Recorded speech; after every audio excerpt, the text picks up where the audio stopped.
Hello, everyone. Thanks for joining us today for the latest in our GeoTalks Express series. My name is David McKittrick. I am Outreach and Training Manager here at Blue Marble Geographics. This is the second of our series. Those of you who were with us 2 weeks ago, we started with a very high-level introduction to Global Mapper, not going into too much depth in terms of the functionality, but introducing new users or prospective users to some of the key features and functions. Today, we're going to go a little deeper, and specifically, we're going to look at a component of Global Mapper. As you can see on the screen, we're going to attempt to answer the question, why do you need the Lidar module? Obviously, a lot of people are using Lidar, different types of point cloud, so hopefully we can give you enough reason today after introducing the key components of the module for you to take a look at that today. So before we begin, as always, just a couple of housekeeping issues. Just for those of you who weren't here last week, just a quick reminder, we have a very large crowd with us again today, overwhelming response to these events. So there's a lot of you out there. Having you guys talk to us wouldn't really work. So you're in listen-only mode. You can hear us. I say us. I'm going to introduce my collaborators in just a second. You can hear us. But we can't hear you. If you do want to communicate with us, we have a questions panel on the right side of your screen. When you logged into the GoToWebinar series, you will have noticed that on the side. You will notice one of the little tabs says questions. Please use that. If you have questions about what we're going to be talking about today, feel free to use that. I am going to try to answer some of those during the presentation. Maybe towards the end, if we have time, we'll answer a few more, but definitely we will, as a follow-up, respond to you individually, and we will also post the questions and answers on our blog, and we'll send a link to that as well. So you will get a full list of all the questions that were asked and all those answers as well. So again, feel free to use that questions panel along the side. This session is being recorded, quickly checking that it is. Yes, it is being recorded. So this will be posted on our YouTube channel, hopefully within a couple of days. We have to clean it up a little bit sometimes, and we'll get that up there. You will receive an email from us as someone who registered that video is available for viewing, and you can look at that obviously on YouTube as well. So again, just a few housekeeping issues before we get going here. Our agenda today, what are we going to be doing? This is very simple. We're going to answer the question first, what is the Lidar module? I'm going to do that right now before we continue. What is the Lidar module? I know there's probably some of you out there that are not familiar with this. Maybe you're new to Global Mapper and maybe never used Global Mapper. The Lidar module is an add-on. It's something you can add to Global Mapper to allow you to do a lot of processing and analysis of point cloud data. I'm going to stop there because, as you'll see, as we go through our session today, we'll elaborate and expand on that definition. But for those of you who are wondering what this is all about, that is what it is. It's a component of Global Mapper. That is what the Lidar module is. We're going to begin our session today, and I mentioned I've got some special guests. We're going to begin by introducing some members of the Blue Marble sales team. They're going to give you their view of the Lidar module from their perspective. We're going to have a little bit of a panel discussion to start with. So you're going to meet some of the team members, but also we'll hear from them as well. I'm going to then summarize some of the responses to the question and come up with a top 10 list. Top 10 reasons why you need the module. And concurrently, I'm also going to be switching over to the application itself and showing you it in action. So we'll go through the list and we'll switch to the application. We'll look at some workflows. I should tell you this is not a technical presentation. We're not going to go into too much depth. This is mostly just an introduction so you can see what that functionality is all about. So let's, before we go any further, introduce the team. We have 4 collaborators on the line. Hopefully they're on the line. Chris Berglund, our Vice President of Sales. Jody Parker, Sales Account Manager. Laura Ramage, Senior Account Manager. And Miles Labonte, our Channel Account Manager. I'm going to let them introduce themselves to you. Are you with us, Chris? Yes, I am, David. Thank you. So my name is Chris, and I've been with Blue Marble for a little over 20 years. I manage a sales team here, and you're right about lack of travel, especially during our busy season. We all really got used to traveling around and exhibiting and speaking at conferences. So I'm really happy to join, this specific GeoTalks Express discussion that focuses on Lidar module. So yeah, thanks for inviting me. Sure. And Jody, are you with us? I am. Thanks, David. Hello, everyone. My name is Jody Parker. I'm a sales account manager for Blue Marble Geographics, and I support the Eastern US, Europe, as well as Australia and New Zealand. So welcome, and thank you for having me. And Laura, are you joining us today? Are you with us today? Yes, David, I'm here. Thank you for including us. My name is Laura Ramage. I've been with Blue Marble for just under 2 years, but in the remote sensing industry for many, many years. I'm responsible for Western US, Canada, and the Middle East. Excellent. And finally, Miles, are you with us today? Yes, I am. Hi, David. Thank you for having me. Hello, everyone. My name is Miles Labonte. I've been with Blue Marble Geographics now for about 6 years, and I am the channel account manager. So I primarily oversee our resellers and partners, but I also support users in Africa, Asia, and South America. It's always very gratifying when technology cooperates. We're a little nervous that some people may not be available. It looks like we're all connected. This is great. Just to kind of put this in perspective, these folks that are talking right now, if this was a normal situation, would quite likely be on the road somewhere. Probably at a conference, trade show, maybe visiting some of our customers, delivering software demos, presentations. So it's a little frustrating for all of us that we're obviously homebound, but we're trying to make the best of it. So I think it's good to have these guys involved in our webinars. This is kind of a slightly different approach for us, and you were able to obviously get some information about who our salespeople are. You can see their email addresses up there as well. If you want to scribble those down, if you have any questions, feel free to shoot them some emails based on maybe some of the responses they give to the questions that we're going to be asking them, or to the discussion that ensues. So why don't we start by asking the very question that is the theme of this webinar?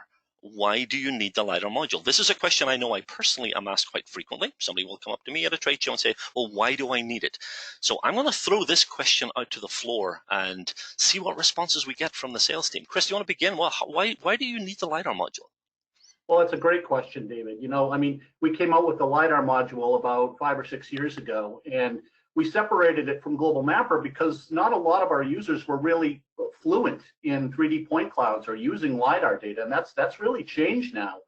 LiDAR data is very prolific, and there are a lot of freely available online data sets that people can use. And while the LiDAR module really provides a wide variety of specialized tools that allow users to do things like 2D, 3D visualization of point clouds, automatic point classification of raw point clouds, some editing, converting, filtering, pretty much any type of point cloud data works with the module. So if you have started using point cloud data, you really should have a copy of the module in your software toolbox. So Chris, this is Jody. I would add that if you have a drone also, this module includes our Pixels to Points tool, which actually lets you generate a 3D point cloud using overlapping drone images. that's right. So this is a total game changer in data collection, with drones being so affordable and widely accessible now. You don't need to hire an expensive fixed wing LiDAR collection team or spend thousands of dollars to perform the types of advanced analysis that a point cloud allows you to. And you can do that all with a drone now using this module. Good point. Yeah. I would also include, this is Laura, it includes various tools for improving the quality of the LiDAR data, from rectification, LiDAR QC, even from management for point cloud thinning and noise point removal. It also offers an array of automatic classification and reclassification tools, and an array of feature extraction capabilities also. Mm-hmm. Hi, David. This is Miles. I'd also like to add that having the LiDAR module also allows you to visualize the data more efficiently. So, for example, there's cross-sectional viewing of a point cloud, which gives users greater access to visualize their data. It gives you that visually flexibility that you may need. Also, having the LiDAR module provides you with a greater performance when working with LiDAR and point cloud data in Global Mapper. Some of the questions we're going to be asking are questions that we would be asked by customers, typical questions that a customer may ask or a user may ask, for instance, at a trade show or at a demo. Some of the questions are my questions that I want to ask of the team, and this is an example of one of those. What, in your opinion, I'm just going to throw this out to whoever wants to take it, what is the most important feature of the LiDAR module? Yeah, David, I'd like to answer that one. So personally, I think the most important feature in the LiDAR module is the pixel to point tool, because it provides users with a powerful level of functionality and for a fraction of the cost that some other comparable tools are selling for on the market.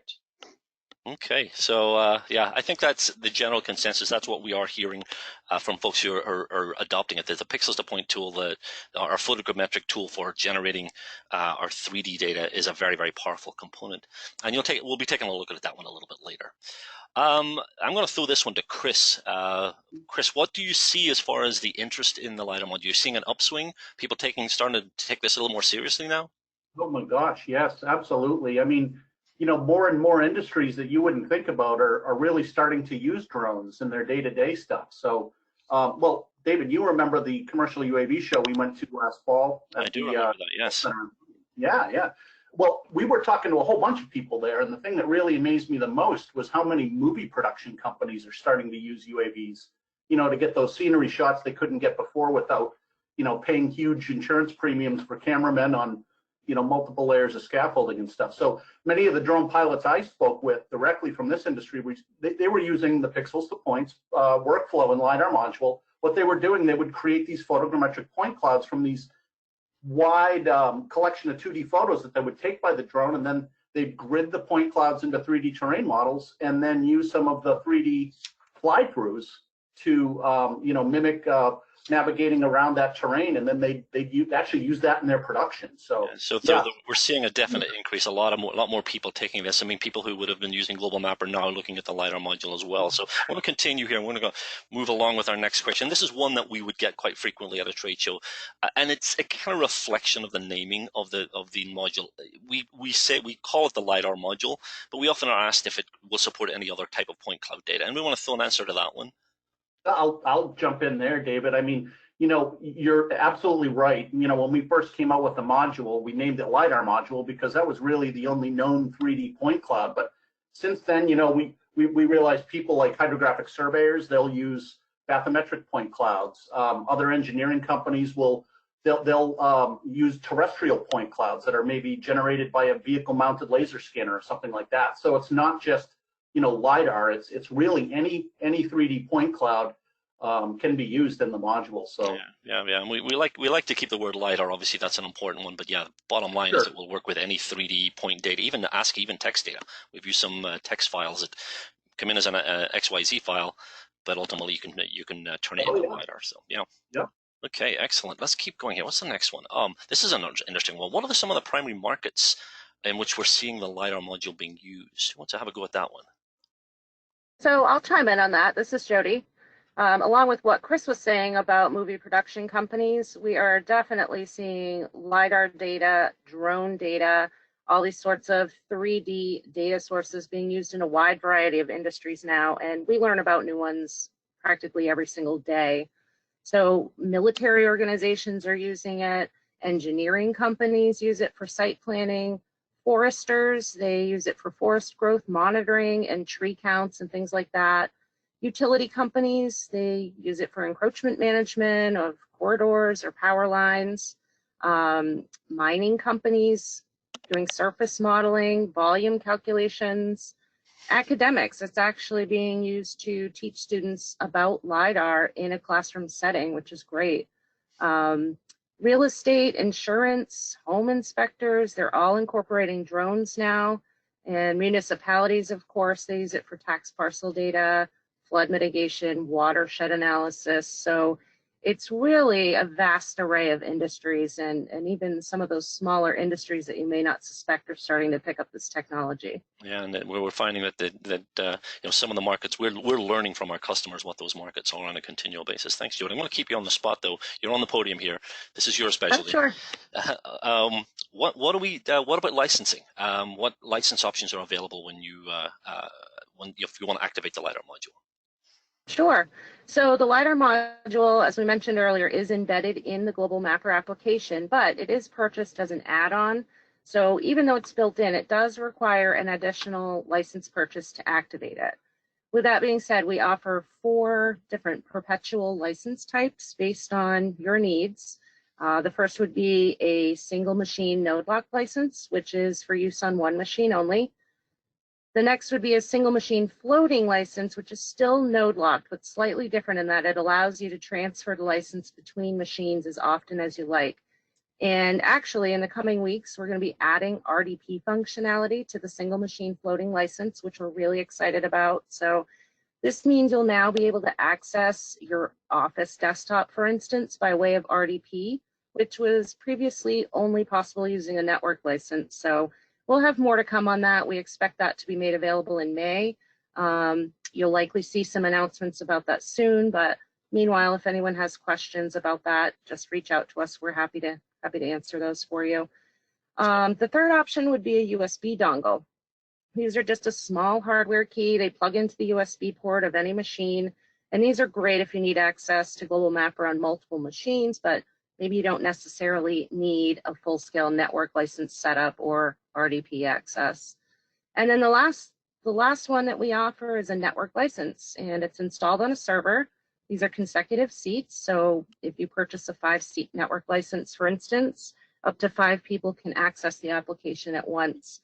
When somebody's done, the license gets returned to the server for somebody else to use. So a good analogy there is like borrowing a library book from the library. So you take the book back and someone else checks it out.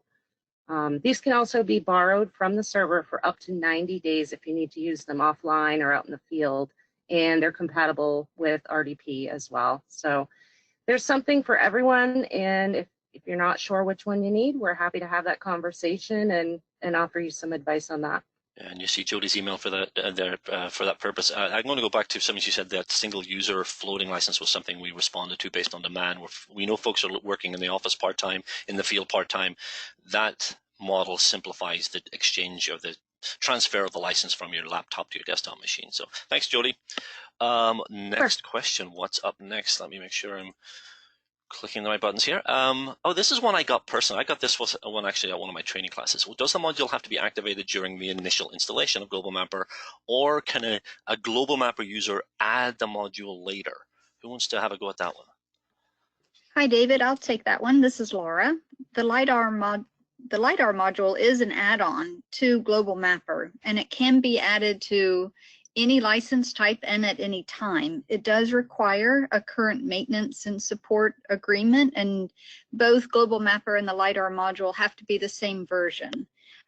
We do offer evaluation licenses, so you're welcome to test the module and work with it with your own data, and we're always happy to assist if you would like us to help you with anything on workflows via web meeting. Yeah, so if somebody has the current version of Global Mapper and they do not have the Lidar module, after they see what we have to tell them today, they can go out and activate it, even as a trial. I think it's a 14-day trial. You can activate it. Once we actually get into looking at it, I'll show you how you would do that. So next up, this is kind of an open one. Any of you have any specific interesting examples of the use of the module?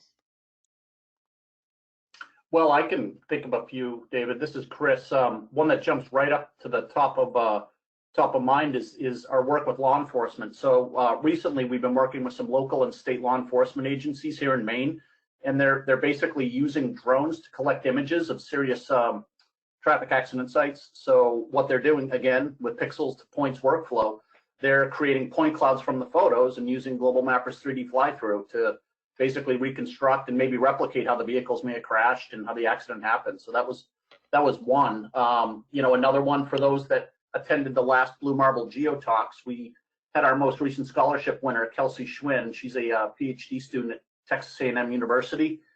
She showed off one of her projects where she devised a workflow that pretty much analyzed coastal erosion caused by hurricanes, and that was fascinating. So, we do some work with the Swedish Land Survey.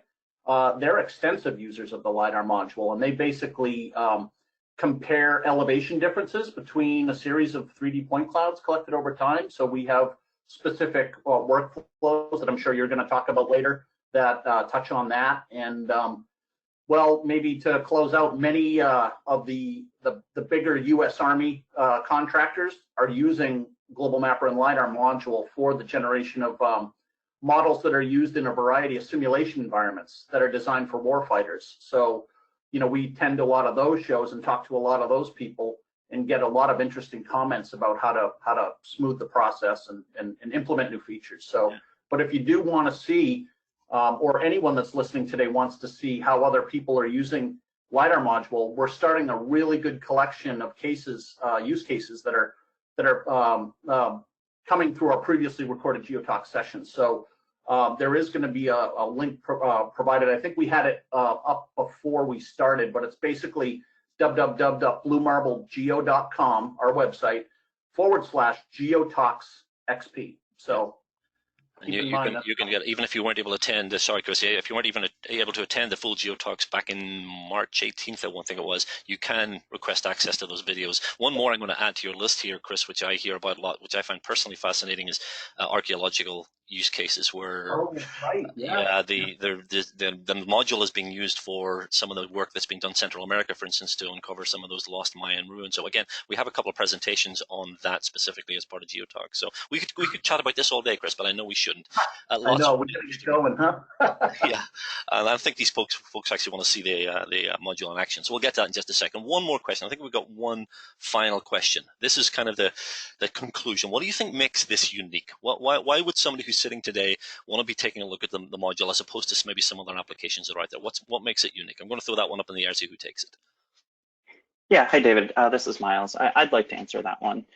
So I think the LiDAR module is really unique because of the wide variety of tools that actually come with the module. There's really no other software application on the market that offers that photogrammetric analysis capabilities like the pixel to point tool, automatic point classification, feature extraction. All of that's all embedded into a GIS application. So you have the ability to process point clouds within a fully functional GIS application. So I think that's a really unique position that Global Mapper and the LiDAR module have. Excellent. So thanks, guys. This has given us a kind of slightly different perspective on the LiDAR module from a sales point of view. If some of you want to hang around, maybe we'll have a few questions towards the end if some of the questions come in. So otherwise, you're good. Thank you very much. For the rest of you, you've been sitting watching long enough. We're going to have you participate here just for a second. I'm going to launch a poll. You should see it on your screen in just 1 second. It's a simple poll. I am going to ask you the question, are you currently using the Global Mapper LiDAR module? You have 3 choices. The first choice would be either you're using Global Mapper and the LiDAR module. Second choice, you're using Global Mapper, but not the LiDAR module. And the third choice is you're using none of the above. So hopefully you are seeing that poll on your screen right now. I'm going to give you just a few seconds to give me your responses, and I'm starting to see the answers come in. So there's no right or wrong answers, by the way. You will not be judged on your response, believe me. And we'll give you 5 more seconds, and we'll close the poll, and I will turn around and share that with you so you will see who you are sharing your time with today. Okay, and closed. Okay, I'm going to hit the share button. Hopefully this will work. So hopefully you're seeing those results right now. I am looking at, if I can open the poll again, boy, a nice even split here. About a third using both Global Mapper and the LiDAR module. Hopefully you folks are going to get a little bit of an idea maybe of some of the tools that you're not familiar with in there. 41% are Global Mapper users but haven't yet tried the module. I'm hoping you guys will, at the end of our session, go into the license manager and activate it, at least grab a trial. If you're using LiDAR or point cloud data, you might as well. And then about a quarter of the folks here are not using either Global Mapper or the LiDAR module. Once again, you can download Global Mapper, set up a trial of the application, also set up a trial of the LiDAR module. So you can certainly try it out. The stuff that we're going to show you in the rest of our session, you can try for today. So let me hide that poll, and let's bring us back onto our PowerPoint screen. Okay, so for the rest of our session, I'm going to answer the question that our sales crew so effectively provided their responses to. So why do you need the LiDAR module? In summary, I'm going to come up with 10 bullet points here, 10 answers, and I'm going to transition between my PowerPoint here and the application and give you a quick overview of the functions that we're talking about. Now, as we've mentioned a few times, number one reason I believe that you should take a look at the LiDAR module is because you have a drone. And I know the drone users are out there. I know you're sitting in the audience. A lot of people are using drones. If you have a drone, you'll really want to take a look at the LiDAR module. And let me show you why. Those of you who have attended some of our sessions before will be familiar with this workflow. With apologies, those who are not, let me explain what we're looking at here. This is just some aerial imagery. You can see a top-down view just to give us a geographic perspective. I'm going to turn on a collection of images. These are just picture points that I dropped into the application. These are drone images. Those of you who have not seen this tool, this is what we're going to show is our pixels to points tool. I'm actually going to show you a before and after. We're not going to take the time to go through it, but just to show you the raw material that would be used for this data, I'm just going to use my info tool. I'm going to select one of these little camera icons. Oops, off screen inevitably. Let me drag it into view. This is a photograph. It's just a top-down photograph, of which there are, I believe, 192 dispersed throughout this area.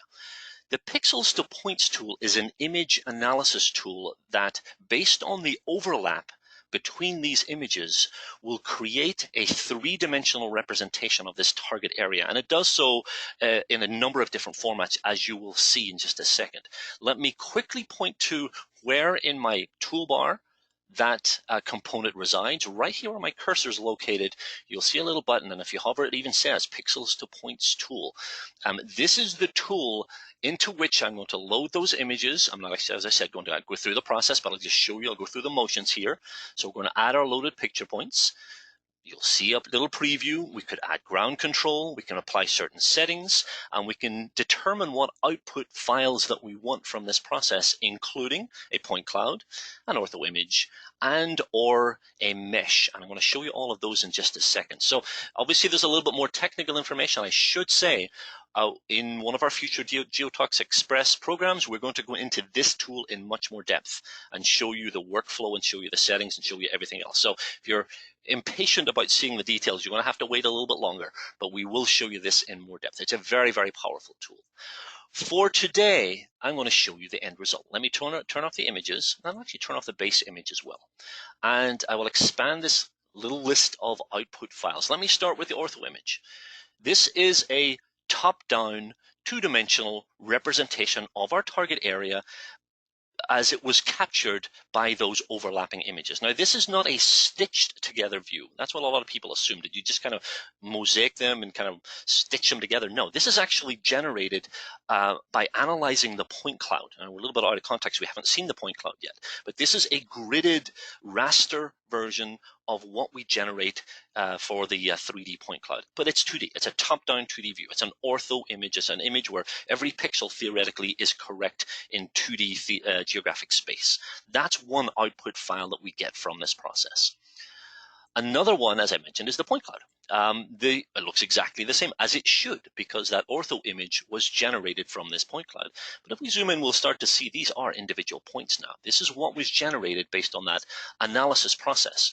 Analyzing the overlapping images, recognizing features, recognizing structures, recognizing arrays of pixels in multiple images allows the reconstruction of this 3D environment. Now, obviously, we're looking at this in 2D right now, but if I pop up my 3D viewer, we'll just bring it up into view a little bit better here. You can see this is really cool 3D data. This would have started simply as overlapping simple images. And through the process in Pixels to Points, we generate this 3D perspective. I'm going to be coming back to this in some of my future show and tells today to show what we can actually do with this data. But for now, that's the second output. Now, the third is my favorite. This is a mesh. This is a 3D model. Once again, it looks the same. It's the same target area derived from the same data. This is actually a vector file. It's a vector file on which the actual visual representation, visual characteristics are superimposed. And again, 3D gives us the best perspective of this.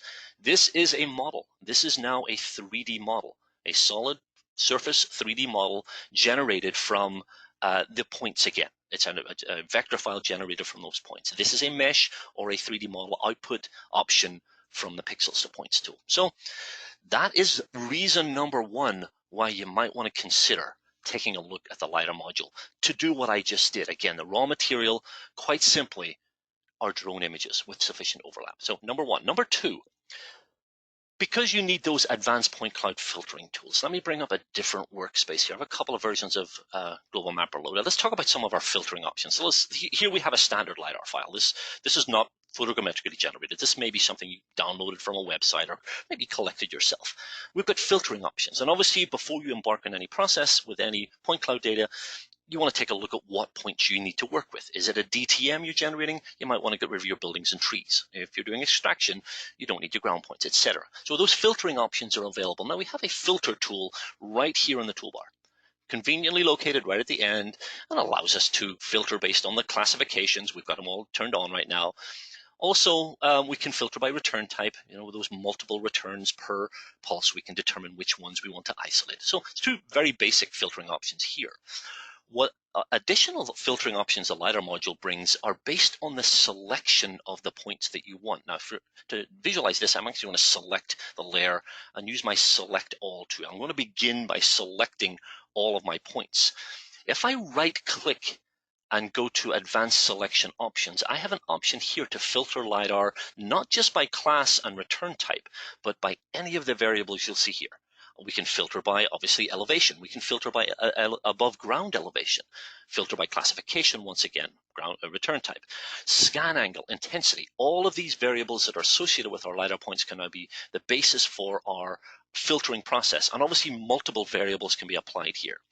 Also, we can vary based on color, if colors are present. And this is a good way, again, to remove certain types of points or to isolate points, maybe that match a color characteristic, road surface, or vegetation types. So this is a very, very, very powerful filtering tool, and it basically dictates which points are going to be selected. Ultimately, then you can copy and paste those selected points into a new layer or delete the ones that are not selected. There's a number of different options in there. So point filtering, not just very basic classification or return type filtering, but also, as you can see, based on any variable.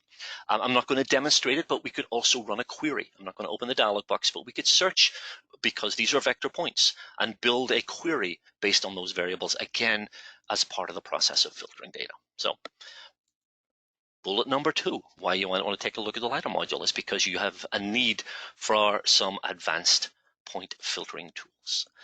This is a good one as well. Because of because you want some interesting ways to visualize your point cloud. And obviously, if you look back to where we just were, visualizing my point cloud, you can see I've got the points represented by a color pattern. That's actually a shader that's selectable from this drop down up here. I can change that, as you can see. Just basically, it's a elevation shader that's being borrowed by our vector points to represent specifically elevation in this case. But if I use the LiDAR toolbar dropdown, you can see there are many, many other variables. I want to point to just a few here. We can view this point cloud by intensity. Now, people often think, well, this looks like a black and white photograph now, as it should, because this is a measurement of the intensity of the return of the laser pulse. And obviously, this will work just with LiDAR, not from an XYZ or a photogrammetrically generated point cloud. But you can see now we have an intensity visualization. We can obviously view by classification. I'm going to come back and look at this one a little bit later, but we're looking now at points that are identified as buildings and vegetation and ground, and the gray ones are unclassified. I could even throw up a legend to help me to describe what these colors represent. What else we look at? Return number. This gives an indication as to many returns there is per pulse. As one would expect, you see areas where there's vegetation, we're getting more returns. Again, a legend would describe that for us, what these colors represent. So another way of visualizing our point cloud. I really like this one, height above ground. Now, height above ground doesn't exist as an attribute. So when I select this, it basically does a calculation on the fly to determine where each point would belong in three-dimensional space above a known ground level. And that is what is being calculated. In fact, if I click the info tool, each of these points now has a new attribute, height above ground. So we're actually able to attribute our LiDAR data and visualize it at the same time using that tool. One other visualization thing that was mentioned by, I'm trying to remember who it was in our sales team, I think it was Miles, the profiling tool. This is only available if you have the LiDAR module, the ability to create a cross-sectional view of a point cloud. Simply draw a line.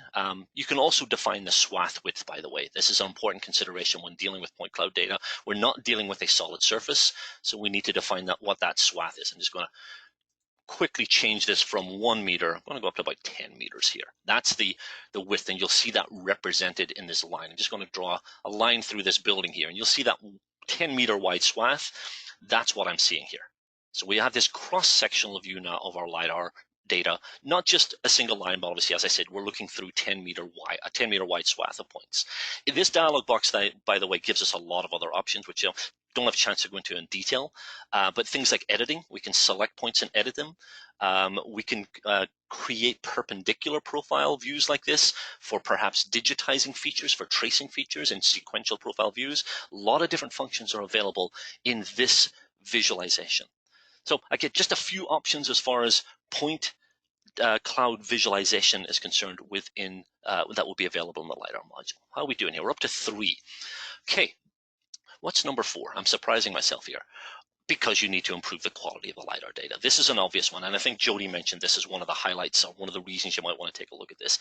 I have a list of bullet points here, and I'll bring up the software to actually point these out. Let me get rid of this example. We're not going to save our changes, and I'm going to bring in another workspace.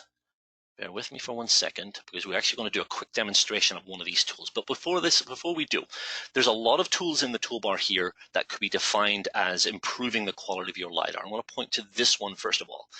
This little tool will identify noise points.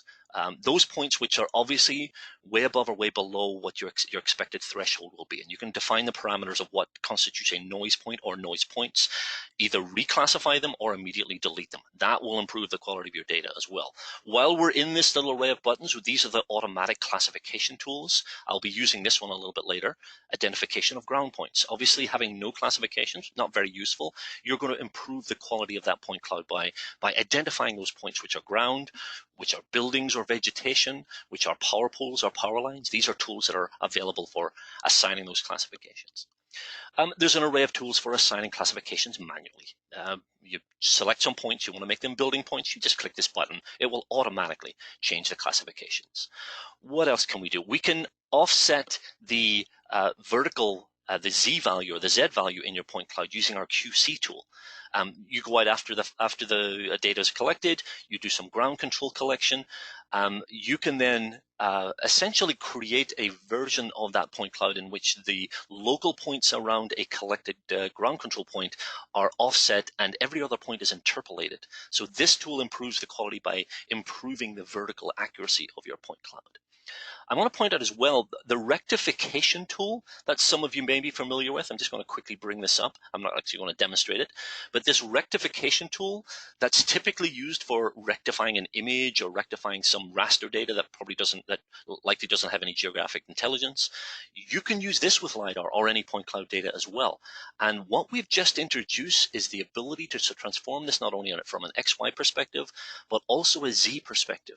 So you can improve the quality of your LiDAR data by reassigning the geographic location based on establishment of control points using this method as well. When we get into looking at some of our terrain analysis functions in more detail, we'll take a look at that in more detail in a future session. What else? Let's go ahead and demonstrate this one. This is why I brought this example up. LiDAR Fit right here in the toolbar. This is a fairly new tool that we've added. Those of you who maybe attended our What's New in Global Mapper 21.1 webinar will have already seen this. For the rest of you, this is a very interesting example where we've got 2 point clouds and they're visualized differently just to distinguish them. If I use my profile tool again, which we quickly demonstrated a few minutes ago, but in this case, I'm going to bring the width down, back down to 1. That's perfect. So 1 meter wide swath, and I create a very short little profile just across this transitional boundary between my 2 point clouds. What you will see is, oh, it expanded, of course. For some reason it changed. Let me go back and change that setting once again. Oh, it says 1. I don't know why it expanded, but okay. We'll hit OK again. But anyway, let's see if this brings it up this time. And we will see, I think I got a tree there. I don't know why it's not cooperating, but take my word for it. You will notice an offset, basically. One is literally sitting on top of the other. So the tool I'm about to show you basically compensates for that. It allows you to take one of these point clouds, establish that as the base point cloud, and adjust the other one. Basically define what that offset distance is. First of all, we do it mathematically, and then we can make the decision, if we choose, to apply that offset and move the adjacent point cloud so it matches. It will literally match those points to each other, and everything else then beyond that is interpolated. So it's a way of matching point clouds together. This perhaps would be the case if you've got two flight lines that were flown at different times, or perhaps 2 point clouds that were flown different seasons or different time frames, maybe different years. If you're confident in the quality of one, you can use that as the basis and automatically match it. Okay, enough talk, let's do it. This is the tool right here, as I mentioned. You choose first the point cloud to match to, and then the one that's going to be adjusted. I'm going to leave the settings as they are just by default. We'll go into the technical details in a future session. For now, we'll click OK, and that's going to chug along. I'm going to actually leave that to go. It's going to take about a minute, maybe a little bit less. But while we're waiting, I'm going to go to my next little demo here. I know we're kind of going a little fast along here. I'm going to unload this example. I'm going to bring up another point cloud for my next bullet. So we're multitasking here. Okay. Basically, improving the quality of the data was what we summarized over the last few minutes, and this example of our best fit will show that specific example. Number 5, you want to create a 3D mesh from your point cloud. This is, again, unique to the module. This is not available without the Lidar module. With the pixels to points tool that we demonstrated, we got a mesh. That was an automatic output option from that tool. We generated that mesh. We looked at it in 3D. But you can also generate a mesh from the points themselves, from LiDAR, from any point cloud. So let's take a look at an example. Again, we've used this in the past. This is a little farm scene. I think this is somewhere in Vermont. I'm going to select the points to use for the creation of my mesh. I'm going to use my digitizer, and specifically I'm going to use the selection option here to select by polygon. That's where my cursor is. And I'm just going to draw a rough polygon around some of these buildings, perhaps some of the trees, well, a little bit of a zigzag here, and pretty haphazard, but you'll see the results in just a second. Very haphazard, in fact. So this, all we've done here is select some points. The mesh generation functionality is initiated again. Another new button here, another button in the Lidar module toolbar. Create 3D model from selected Lidar. And again, I'm not going to go into the details here. We'll just use the default settings, and we'll let that chug away. Now, while we're waiting for that one, let's go back and visit the street scene, see if it's finished. It's almost done, almost finished.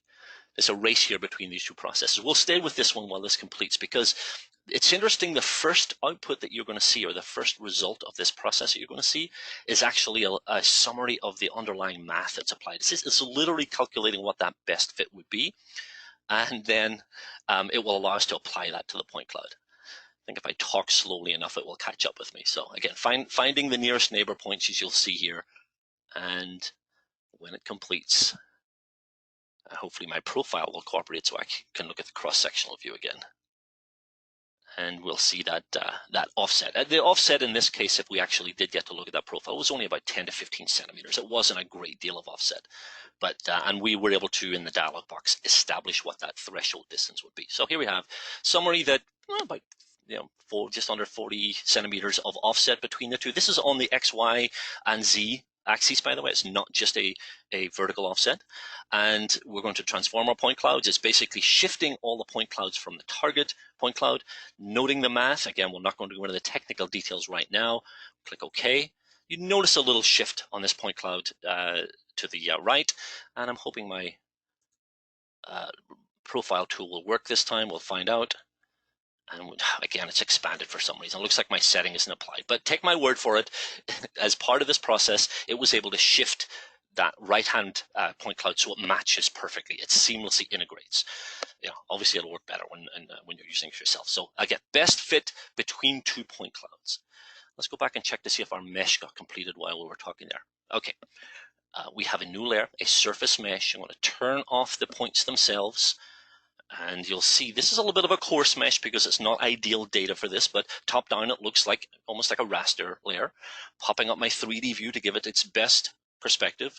You can see now we have a pretty crude 3D model. It's not the best data for this, but you can see we've got a little model of a house, a model of a barn right here.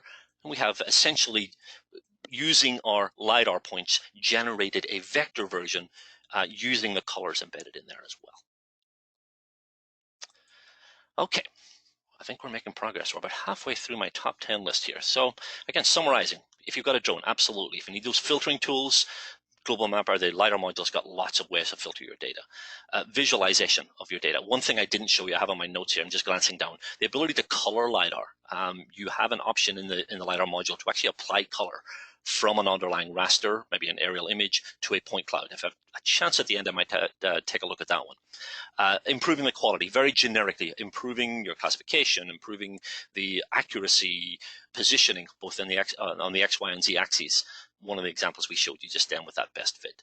And because you want to create a mesh. Okay, where do we go from here? This is an important one because you need to identify and isolate ground points, and you need to create a DTM. Let's go back to where we started. We'll say goodbye to my little farm mesh here. Let me unload, and we're not going to save. And let's go back and bring up, hopefully it's my recent menu. Let's go back to our workspace called drone. And we're going to isolate the point cloud, and we are going to look at this point cloud based on its classification, of which there are none, as you can see. So to be of any value, I need to distinguish individual point types within this point cloud. If I'm doing an extraction exercise, if I'm identifying buildings or vegetation, I need to identify which points are buildings, obviously, or vegetation.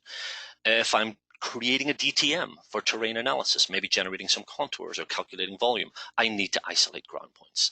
And I mentioned this by way of introduction, but this button right here allows me to auto-classify ground points. Again, not spending too much time looking at the individual settings. You can define the offset, things like that, how much flexibility you'll permit between what is recognized as ground and maybe those points that are slightly offset. I'm just going to go with these defaults, click OK, and you should see in just a short period of time here, you should see an additional color assigned to my points, that color being brown, identifying those ground points. From this, we could obviously generate a DTM. We could generate contours, as I mentioned. We can do perform any of the analysis functions that require you to have an elevation surface. And there we go. So we have identified ground points. Those gray points are still unclassified. We could filter those out. The remaining points are ground. And we can quickly take a look at our profile again. This is going to be a slightly different profile view because it's not through LiDAR. Actually, it is. I'm sorry. It is through LiDAR. I haven't created my model yet. I was thinking I've created a DEM, but I haven't. Let me verify that this is actually the setting is applied as before. We'll go to our settings. 10 meters now. Let's go down to 5 meters in this case. I think it's because I have multiple instances of the software running. That's why it's getting a little confused with these settings.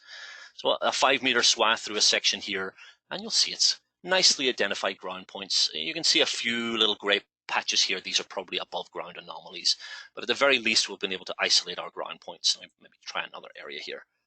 And again, yeah, you're looking quite clearly at our ground points identified. A little mound of something here that's considered something other than ground is still unclassified. And that flexibility in my setting was about 30 centimeters above and below. I might want to tighten that up just a little bit to get a more precise ground surface. So again, one of the major reasons why you'll want to be taking a look at the LiDAR module is if you have any point cloud data, whether it's drone derived, whether it's some LiDAR that you've acquired, you're not confident in the quality of those ground points, you can run through that process and identify ground points for creating a DTM, a digital terrain model. Number 7, this is a good one. You need to query points by proximity for encroachment monitoring. Once again, I'm going to grab one of my copies of Global Mapper and I'm going to load up another workspace, and this one takes a few seconds here to load. This is a power line. The encroachment, we don't call it encroachment, it's a proximity search tool, allows us to identify points within a point cloud that are within a defined distance of either another type of points, another classification of points, or a line feature. Now, obviously, this is ideally suited for utility encroachment applications, and that's exactly what we have here. We have a power line, and when our point cloud actually draws in, you can see we have classified points, including, it's difficult to see, so I'm going to apply a filter very quickly here, but we also have wire points in here. You'll see them now. I want to conduct a search to determine where the vegetation points that are close enough to these wires to be of a concern. So let me turn these all on again. And the tool that we're about to initiate, we're slowly picking these off one by one, is the Select LiDAR by Distance tool. I'm just going to do this for a small section just in the interest of time. First of all, define my distance. I had searched based on 15 meters. We'll keep that value. So in other words, 15 meters from my wire conductor, which is my class 14, my power lines, I want to look for high vegetation. Those are the vegetation points. Again, we could also use a line feature as the basis of this search, but we're going to search for points within a certain distance of points of another class. Again, let me just define this based on a slightly smaller area. By the way, the map is inverted because I adjusted the orientation of the original map. That's why we're seeing a different perspective here. We're just doing this in a small area. Click OK again. And hopefully, I chose an area where there actually are some, not very many, just 900 points. I think further out here, there's a few more, but you'll get the idea. These little highlighted points represent those points that are high vegetation, that are within 15 meters of a power line. If you're sending a crew out to do some, maybe with their chainsaws to do some clearing, you'll know where to identify or where to send those folks. So that encroachment, that proximity search gives you a lot of very good results as far as this workflow is concerned. Okay, and where are we going next? Number 7, number 8. This is a good one as well. Detecting change. Change detection is something that we've had in Global Mapper for quite a while, based on a surface model, a raster surface model. We have a tool for subtracting one surface from the other that allows you essentially to determine what change has occurred. So we've had that workflow in our arsenal for a while. What we've introduced fairly recently is the ability to do that within a point cloud. And I'm going to show you that one as well very quickly here. Let's bring in another workspace. This one you may have seen before as well. We play with this data a lot. This is obviously a pebble field, you can see from what we're looking at here. Very local, small area point cloud. It is a point cloud. It looks like a surface, but it's a point cloud. And there are 2 passes here. But basically the data was collected twice. And between those 2 passes, there was some changes made. Specifically, some rocks were removed. And this is obviously set up for this exercise specifically as a change detection exercise. How do we determine what changes occurred? How do we isolate what changes occurred? Well, again, the new tool in Global Mapper, this one right here, I'm trying to move my cursor, compare point clouds. This allows us to choose which point cloud to compare from and which to compare to, basically. Again, settings which we'll go into in detail in a future session. How much offset do we allow before we identify changes occurred, things like that. And we'll just go ahead and run it based on these defaults. And it should identify and actually create a new layer that specifically identifies which points have changed between pass 1 and pass 2. In other words, when dataset 1 was collected in dataset 2. Obviously, in the real world, not in this simulated world, applications for this might be agriculture or forestry or engineering or maybe highway monitoring, landslide monitoring, things like that. Here we have obviously a very simulated example, and we can see quite clearly where the change occurred. I can turn off the original 2 point clouds, and these are basically just selected points now. I've isolated them, and you can see quite clearly where changes occurred. So very simple. Change detection, a little bit of anomaly over here, something else obviously changed. But that tool is now available natively in the point cloud. We don't have to transform this into a raster surface and then do a subtraction. This can be done right within the point cloud. I have a couple more. Number 9, hydroflattening. This is something that's not necessarily related to actually managing the point cloud itself, but what you can do with the point cloud in terms of transforming it into a surface. I have a very simple example of this workflow. Hydroflattening, by the way, while I'm trying to multitask, load the data and talk at the same time, hydroflattening is a process whereby the elevation value in a vector feature overrides the elevation embedded in the target data for your terrain generation. In other words, your LiDAR data. So you'll see in this example, we actually have a couple here. I'm only going to do one because we are going to run out of time here very quickly. But this example, if I turn off the point cloud, you'll see quite clearly there's a body of water here. What we want to do is hydroflatten this. If we didn't, the surface of the water, we have enough points here covering the water area that it would create a very serrated surface. It would not be smooth. So what I have to work with here is a polygon. It's a simple vector polygon, and there's one very important attribute associated with the polygon, the elevation. We know what the elevation is for that surface, about 25.9 meters. And we are going to create a grid based on the polygon and based on the point cloud.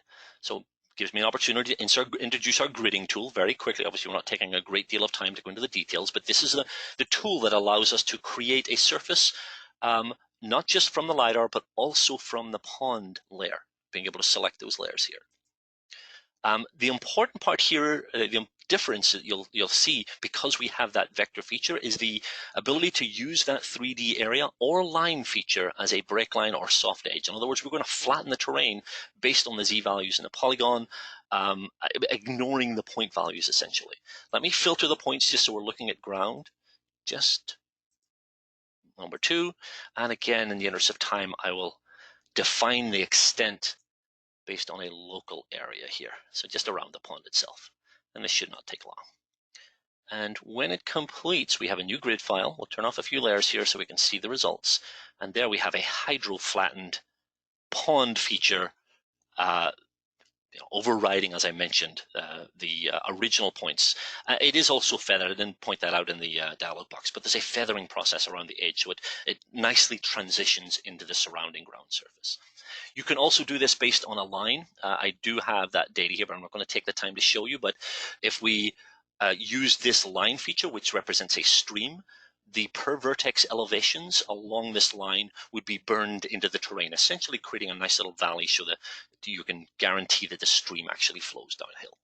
So hydro flattening is another reason to consider the LiDAR module. Number 10. You need feature extraction. This was actually one of the highlights for a long time, the ability to generate vector features from your point cloud, your classified point cloud. I think that's been overtaken, as we saw in our discussion, or we heard in our discussion with the sales folks. Pixels to points is really the highlight now, but this one is still very, very important. And for my last demo here, let me unload our ground point layer, and I'm going to go back and look at one of the layers we looked at earlier. One of the workspaces, I'm sorry. We're going to go back to this first layer. And I'm going to do an extraction exercise to generate 2 types of vector features from this point cloud. We're going to generate a building, basically 3-dimensional buildings, vectorizing the building points, and also trees. We have vegetation here. So we're going to actually identify individual tree points. Again, with apologies, I'm not going to spend the time to go into the details. I'm simply going to use the default settings that we have in here for extracting 3D building footprints and extracting 3D tree points. We'll click OK, and we should see a couple of new layers in the control center, and we should also see the features obviously displayed on the map itself. And we're going to actually take a look at these in 3D when they come up in just one second. And actually, to make this a little cleaner, I did notice when I tried this earlier, some of the trees you see are actually based on the returns around the edge of the building. To make this just a little cleaner, and just because I'm a perfectionist, I'm going to delete these because we know these aren't actually trees, but that's okay. We'll just go ahead and select them first and hit the delete key on my keyboard just to get rid of those. Okay, let's turn on the building outlines again. We've got our trees. I also have a terrain layer that's underneath. We're not seeing it. That'll give us a kind of a geographic base. I'm going to pop this up in 3D so you'll see exactly what we were able to generate through that extraction process. A little bit of a drop off here because we only have a small area of underlying terrain, but we have a 3D model, a 3D vector model of that school building as well as the additional buildings. We also have individual models where it's recognized trees. These trees, the scale of this model reflects the height that was recognized in each tree, and obviously gives you a nice geographic perspective when you look at this in 3D. So that's an example of being able to extract vector features from a point cloud that are appropriately classified. It's looking obviously for building points, it's looking for tree points. We can also extract power lines, power poles as well. Those are additional options. And breathe. I challenged myself to get through my top 10 list before the top of the hour, and I just got there, just and no more. So that is basically the highlights of the LiDAR module. With thanks to the folks in the sales team for giving their perspective, for helping me to come up with this list basically of what the highlights were. Hopefully this whistle-stop tour has whetted your appetite. Maybe you want to take a look. I don't know if anybody's still in the silence here from the sales team. Chris, are you still there? Anything you need to add at this stage? That was a great demo. Thanks for that. Excellent. Yeah, no, I wanted to wrap things up. I wanted to thank everybody here for being able to, attend a GeoTalks Express, that's focused on the LiDAR module. It's great to be able to address an audience that we know are interested in the evolution of the tool. And, one of our goals to increase the overall awareness of the new features we've released over the last 12 or 18 months. This is the perfect venue for that. So I did want to say one last thing, though. Since the world has pretty much changed over the last month and so many of us are still working from home, we want to engage customers. That's something that we've decided here at Blue Marble to do. And we all thought that offering an online demo of either Global Mapper, LiDAR Module, Geographic Calculator would be well received. And we've received, some immediate reaction, but I wanted to let you know we can give you general or targeted overviews, and you can schedule these at any time convenient for you. Now, you can do this in two ways. You can visit bluemarblegeo.com/trial and set up a good time for a demonstration that way. You can also download free software trial as well to evaluate the latest version. So we hope your organization can take advantage of these demos. It's basically designed to reach yourself, other members of your team, in a format similar to this. So definitely let us know so we can schedule those. And I want to thank everyone that attended. I want to also thank the Blue Marble sales team, and of course, thanks to you too, David. Yeah, sure. Thanks, guys. It's great to have a lot of different voices on our webinars. I know a lot of people are sick and tired of listening to my voice. We overshot just a little bit, with apologies. A couple of housekeeping things. Our next session is 2 weeks from today. It'll be in the morning here, East Coast US. We kind of alternate morning, afternoon session. It's a good one. I recommend you take a look at this one. This is the kind of the hidden features, those hidden gems in Global Mapper that maybe you're not aware of. I love doing that session. There's a long list that I love to expose. Them maybe lesser well-known tools, if that's an appropriate term to use. You will receive an email, as I said, with the recording. I apologize, I haven't been able to answer the questions. As you can see, there's a lot to cover today. We have the questions here. We will send you individual responses to your questions. We will also post the questions on our blog, and you'll get a link to that. So look for an email in the next few days with a link to this video, as well as the answers to the questions. Thank you, sales team. Thank you, everyone, for joining us today, and we will speak to you in a couple of weeks.